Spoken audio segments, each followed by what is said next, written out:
More than 2,000 delegates attended the Republican National Convention last month in Milwaukee. There are more than 4,000 here at the DNC. But what other differences are there? Our Ellie LaLiberte caught up with a Wisconsin radio host about what she has noticed. I am here with Maggie Don, who is a radio host with Civic Media, which is a radio broadcasting group throughout the state of Wisconsin. How are you doing, Maggie? I'm good. Excited to be here. It's beautiful in Chicago. All right. And so to get us kind of started off with, you were at the Republican National Convention in Milwaukee just last month. What are some of the biggest differences you've seen between that convention and this one?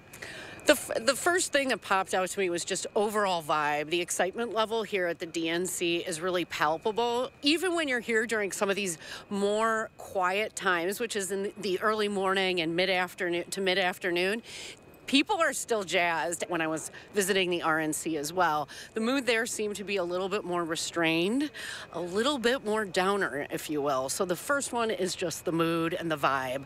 The second thing I'll point out is that just anecdotally, the diversity of people attending this event just seems much more broad. And so what about similarities between these two conventions?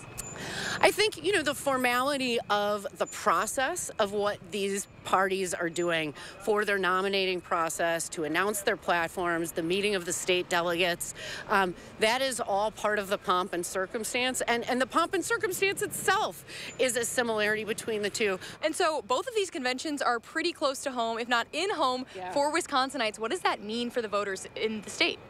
Yeah, I think it's reflective of how critical the industrial Midwest, especially the upper Midwest, is. Whether you're talking about Pennsylvania, Michigan, or Wisconsin, the road to the White House really starts to require those states. And I think you're seeing both parties acknowledge that in their selection of convention venue. Well, thank you so much, Maggie. And there are 15,000 journalists like us here today. But for now, reporting outside the United Center, Ellie LaLiberte, News 3 Now.